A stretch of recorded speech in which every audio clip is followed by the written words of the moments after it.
This guest represents more than music. He represents a sound, a culture, and a movement coming out of a small island like ours with a global voice.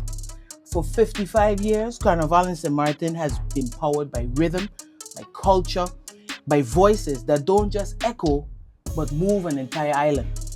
Because on a small island like St. Martin, sound travels differently. Every beat carries history. Every lyric carries identity. And every voice has the power to become something bigger than where it started. Raised in St. James on the French side of St. Martin, this is where this guest's roots are planted and where island greatness is built. From classrooms at Hervé Williams to supervising the next generation in French Quarter, from student to mentor to artist. Since 2012, he's been shaping a sound that blends soca, Afro, and hip-hop. Not just to make music, but to make impact. And what an impact he has made and continues to make for St. Martin globally. Because islands like St. Martin don't just create songs, we create anthems. C'est la vie, In She Garden, We Don't Wanna Leave, to recent releases like Bad For Me. His records don't just play, they live in fêtes, in cars, in Carnival, in the people of St. Martin to the world. From the stages of Rotterdam to Saba to Miami Carnival, proving that even from a 37 square mile island, you can produce global energy, global sound, and global presence. Because where we come from, small islands don't think small. We build, we represent, we carry our culture in every note, every accent, and every line. So the world doesn't just hear us, they feel us. And they want to understand us. A vocalist, a songwriter, a performer, a voice rooted in culture, driven by purpose, and living one truth every single day. This island's pride, this is identity in motion. Tonight, we sit with Lyte. Welcome. Oh, thanks a lot. Before I said anything, I think this was the most amazing intro anybody ever gave me. Honestly, I needed to know this. Okay. And keep this in the interview as well. Okay.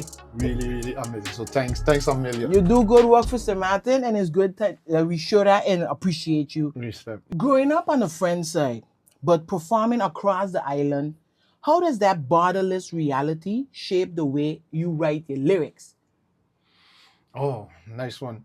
You know, to me, I don't be, and I ain't even saying that to sound like cliche, I don't be seeing like borders. I just be seeing like St. Martin, like, you know what I mean? Mm-hmm. And I know like, I could kind of like get inspiration from all over. Like, you know, I don't really make no difference. Like, okay, this happened over here, so this is this. Yeah. Like, it's just, I inspired as I go every day. Like, every little something, like, I just pull out the phone and, you know, put it in the notes. Oh, this was interesting. Oh, what she said? Okay, Yeah. like, let me write this down and stuff, you know? So, it comes from anywhere, actually. Okay. St. Martin is called a friendly island, but every artist have some form of a struggle or something that they deal with, which is the real St. Martin people don't really see. Yeah. Do you try to bring any of that to your music, or is it something that's a process for you to produce songs? Yeah, some nice questions.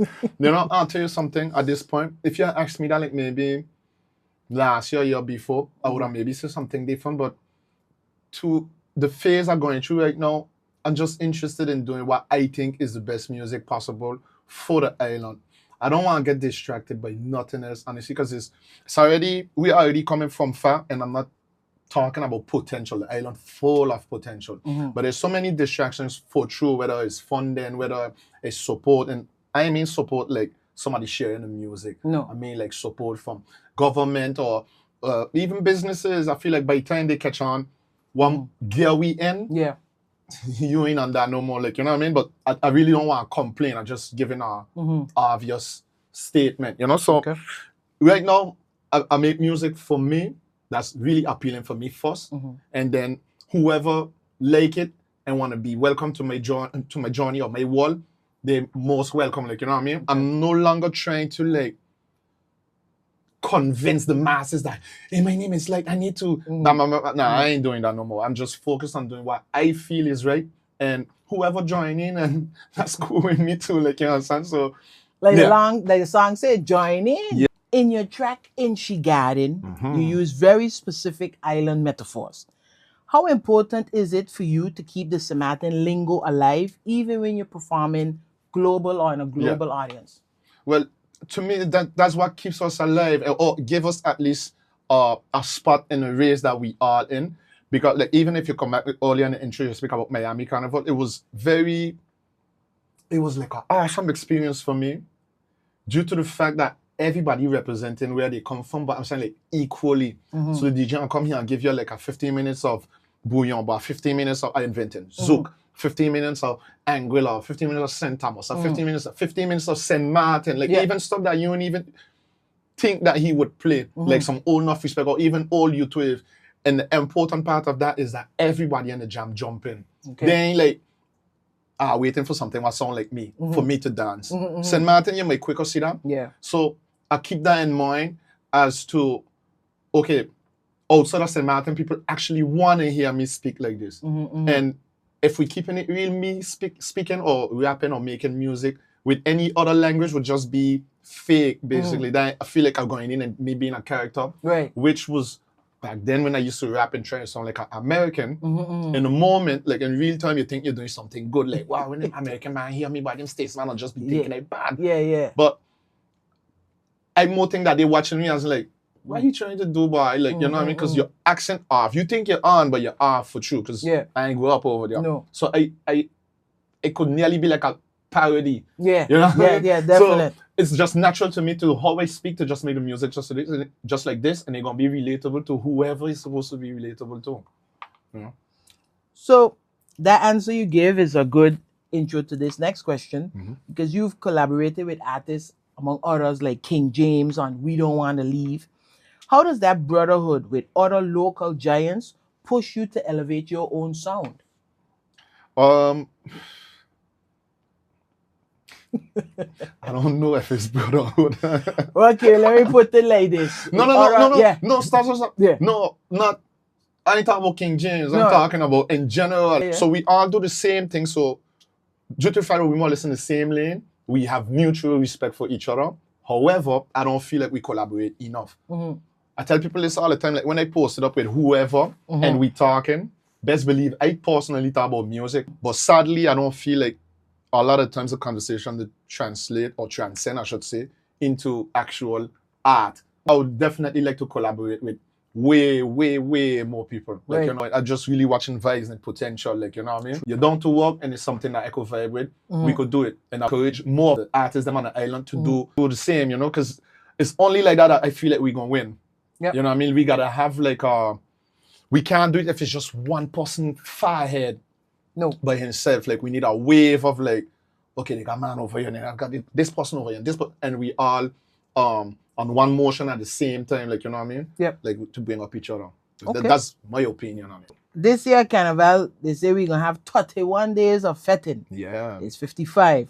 As an artist, how do you protect your creative energy when the whole island is a state of high octane celebration?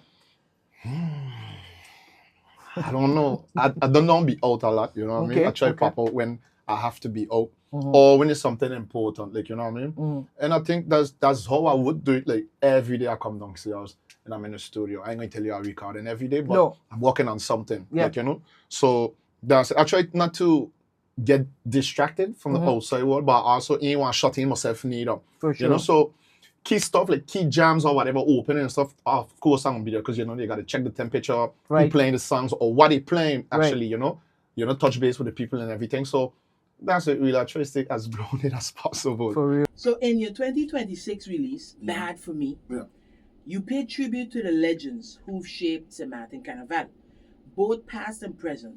I mean, heavy hitters like Creole Stars, Rolling Tones, Bad Boys, Respect Band, Heart Attack Band, some that have even transitioned in the meantime like Mighty Greg, Mighty Cat. I mean, it's very fitting for 55 years. Listening to it gave me goosebumps because I old enough to actually remember those songs when Carnival songs was coming out. So to see that a younger generation giving the respect from the older generation because that helping shape it, that's very good. And I want to commend you for that. I appreciate it. Yeah. But was there a year a song, an experience, something during Carnival over the years that made you say, this is me. I need to be performing and creating music too, whether on the stage or in the studio. Wow.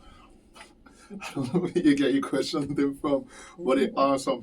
Before I answer that, back on the bat for me, I actually want to thank people like Cobra, Terror, Fox, King Timo, DJ Vibes, because I ain't going to act like I had all that information in my mind and the years and everything. So it was actually probably the most complicated song to put together. Okay. You know? Yeah. Okay.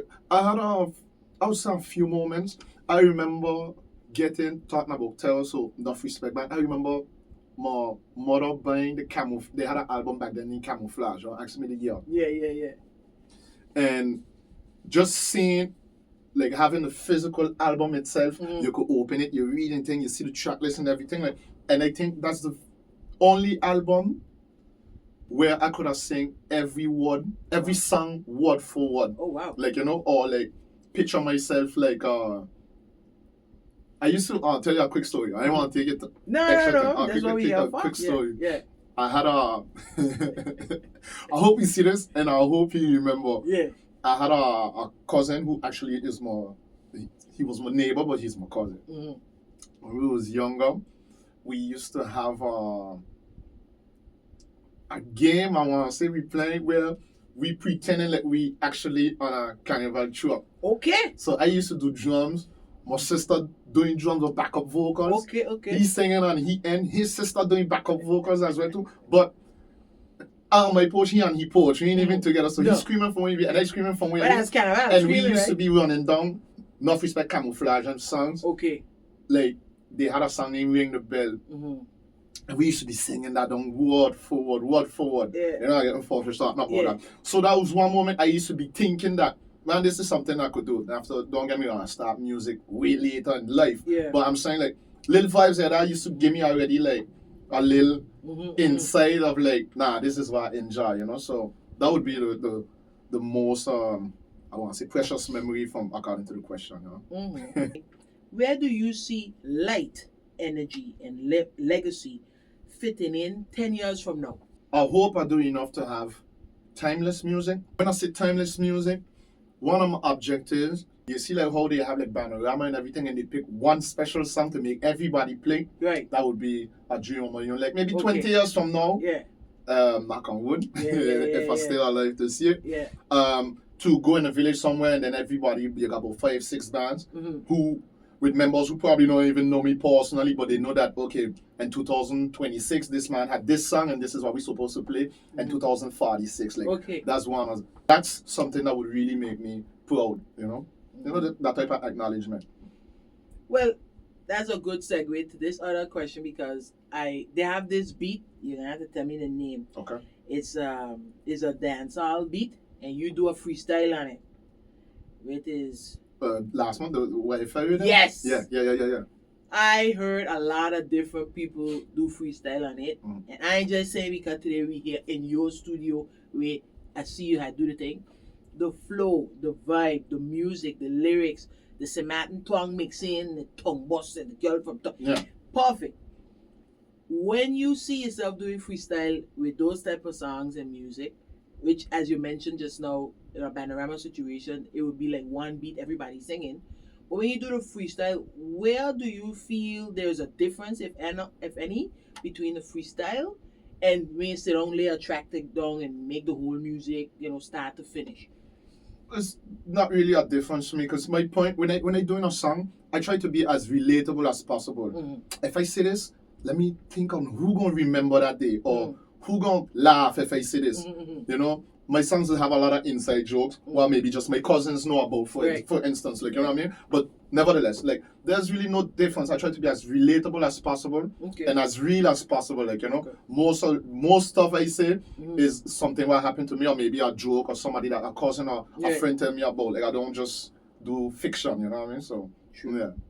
Is there a specific stage or a city abroad where you perform and you thought, I need to bring this energy back to Sematin, this type of vibe? Miami Carnival is one, for sure.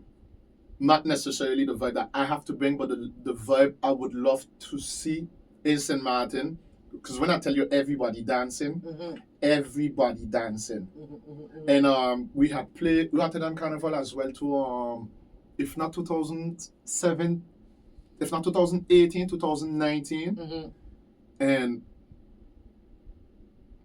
same thing, like I had never seen so much people by the roadside who have nothing to do with the troop bouncing like that. Like it's, I'm maybe not exaggerating, but I probably see millions of people that day. Maybe I exaggerated, but it feels like millions of people outside and everybody just enjoy. They ain't just pretty up and just come tape, like you know, like it's just they just come have fun, whether they in the troop, they involved or not. So yeah, I would want like a general vibe like this. We reached to a section now we call the propeller segment, which is usually a this or that, true or false, quick fire type questions. Day fet or night jump up? Just give me a night jam. I'm cool with that. Okay. Studio vibes, like what we doing, or live performances? Studio vibes. Yeah. That's easy. Yeah. Studio vibes. Right. I feel like this is my happy place, honestly. Even if I'm not recording, I always finding something to do. Okay. So the best part of this journey for me is creating the music. Okay. For sure. By far. True or false? The beat matters more than the lyrics. Yeah, true. Yeah, for sure. True. Yeah. Yeah, for sure. Carnival road match or personal favorite track? If you had to win the Carnival road match to say performing that, or is it a song that ain't win no quote unquote awards, was like, no, but why do that song, or why put behind it, or the history or the meaning, that worth more to me? Yeah, definitely option B. Yeah. You having a road match don't necessarily make it a popular song or a song that we're going to play afterwards, like, you know what I mean? Okay. And I feel like, I don't know how, but I always manage to have a song what stick with whatever popular song win any title or what. No disrespect to nobody, no, but of course not. you know what I mean? So yeah, because every time, even like when we did do road match with it was in 2019, I think, or probably off with the dates. We actually do it with a song named Wild Out.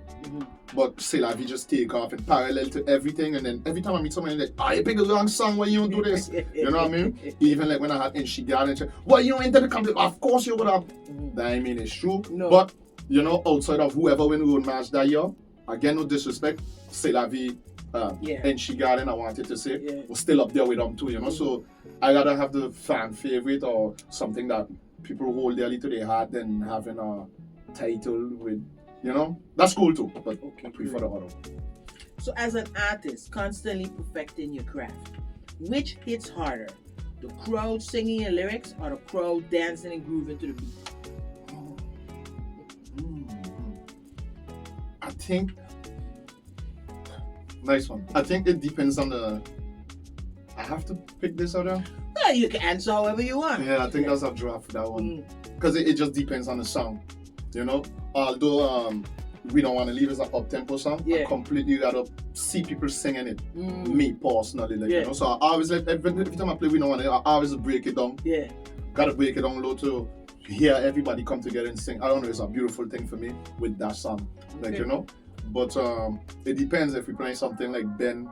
Oh, make sure. Yeah. Respect. Thanks a lot. You know, then I want to see everybody in motion. Right? I want to see the ladies in motion. You know what I mean? I'm sure you do. True or false? You to test songs before you release them. False. False. Yeah. Nah. You drop it because you put your heart and soul in it, as you explained. Yeah. And you hope people go along. Yeah. I do music for me first, like, you know. It might sound selfish, but I have to, every song I put out at that moment, I had love it, not like it. I had love it, like probably played 150 times in the car before I even release it. By the time I release it, I ain't even want to hear it again. Yeah. And I realize it's not their fault, but it takes an artist to understand an artist's creative, how can I say, creative process. Because as much as I'll test a song, because I do it, I got people who I could do it with, and others, like I said, it's not, they probably ain't understand. So it doesn't matter how you tell them, like, be careful, it's not mix the vocals, and I'm gonna change some words over here, mumbling a little bit, but you get an overall picture, and you first feel, something wrong with the sound, how is something, I just tell you it's not mixed, you know, so like, just that alone, so now it could show off your creative process. Like, man, maybe that song ain't as good as I think it was. When the song great, Yeah. you know what I mean? But yeah, so that's why I say it takes an artist to more or less understand the process behind making art, like, you know what I mean? Or like if I was a painting at just one line, Yeah. and you come in like, oh, what you doing? Yeah. But you ain't see what about to do. If you had to choose one word to describe SXM Carnival, Yeah. what would that be? The greatest. Straight up. And I ain't even saying that because we're supposed to say that to the greatest. Really? Yeah. Over everybody else? Yeah, definitely. Because it's ours or because of something else? Not because it's true and not putting down nobody else, but I have yet to see a carnival with so much women, so much nationality, so much free alcohol or cheap alcohol for whoever into that. Versatility when it comes to the shows, just check carnival schedule. Yeah. You know, you get that Latin night, reggae night, you got zouk night, you got bouillon night, you got youth night, you got all kind of nights according to what you want, you into, like, you know what I mean? So yeah, the greatest. Okay. Given your background, the wonderful journey you've gone on so far, and knowing that there's a lot of other younger artists that are gonna look at you and say, I want to be like Lyte when I grow up. Yeah. Is there any advice that you could give to a young up and coming artist, performer, anything in the form of inspiration for why this would be a good field, or any advice period for any young person coming up? Yeah, I would say just lock in, you know, find a passion. Ain't even must be music because I'm making music. Like, just find your passion and just lock in. You're supposed to learn everything about what you love to do if you really love to do it, you know. But just lock. And when I say lock in, like, be selfish with it. You know, you might nearly cost. You might mess up a relationship. People might miss you. Like, how come we don't see you? And like, you know, but the results gonna come, you know, and you'll be rewarded in the future for sure, big time. You know, like, you know, it's big goals at the end of this race. Okay. You know, it's not things don't go in vain if you feel like you're truly like in tune with something that you're supposed to be doing. Because you could tell, you know, you could, and I want to reach out Dr. Umar and all you, but you can tell when you're forcing, you could tell when something is effortless or natural or organic. Yeah. You know, find something that you're organically good at and just lock in with that. Yeah. That's well, one of the things with this ProSXMity initiative, I always say powered by purpose. You know, when you have a purpose, it make it easier to even go harder, grind longer, be more locked in, because it ain't what somebody say you gotta do or what they think you should do, when you self want to do it. So that's great advice. Thank you for that. Sure. So in every artist, every producer, they have one piece of gear. It might be a specific mic, a vintage synth, a custom plugin that they feel is their sound. Looking around this room, which piece of equipment is the heart of the Lyte sound? Oh, this computer. And if you could see, I don't know if I could catch it. It's full of cracks. It went through war. I ain't gonna tell you no lie. But not that I drop it on the floor. It's just that we walk in every day with it. You know what I mean? And a few people come in here, and when they step down, like, wait, not that this disappointing. Like, bro, you actually making what we hearing out of this? Yeah. Like, you know, this year I'm mixed down. About to drop a new album. Oh, nice. Let me plug it real quick. So, Niceness dropping exclusively on Even the 10th. I don't know when you're dropping this. The 10th, but then after it's going to be on our streaming platform later on. But for the first time, I'm super proud of this project because everything was mixed by me. Oh, wow. Well, except 2 songs. But congratulations. Everything was mixed by me. I don't consider myself an engineer, but when speaking about locking in, I take a few months off, fall back a little bit just to learn, or at least understand, because I still got a lot of learning to do, but understand how to mix it and get a sound at least good to my liking, that, okay, now this is good enough to be out. You know what I mean? So I'm super proud of that. So I'll say the computer to answer you. And ain't like I got the biggest plugins, all kind of compressors and all kind of $1,000 equipment. I just do it with a home computer with a basic version of the software for recording. You know what I mean? It's the lowest tier of the, you know, so, bro, you could do it. You know, anybody could do it. You know, I just going hard because it's me. Go hard because it's you. You know? Amen. Yeah, man. Lyte, ProSXMity wants to thank you for opening a space to us tonight and for allowing us in your studio, your process, and your story. More importantly, we would like to thank you for your contribution to music, not just music, but SXM music, for the energy, the authenticity, the sound you continue to bring to this culture. You've created records that people don't just listen to, they connect with, they carry them around, and they celebrate it. I ain't telling you no lie, preparing for this interview, I don't know, maybe because I was more tuned in to make sure I listen to all of your songs and understand, the vibe. I hear it rotate on the road. I hear him bend, and she got in. Yeah. And it's playing within the local, but people playing in their set. And I know traditionally we feel we can only, they have a lot of songs that international and you hear them playing, but to be hearing a local song pumping almost in every other calendar, very important. Yeah. Thank you So so much. as we mark 55 years of Carnival on this island, it's artists like you who continue to push that sound forward.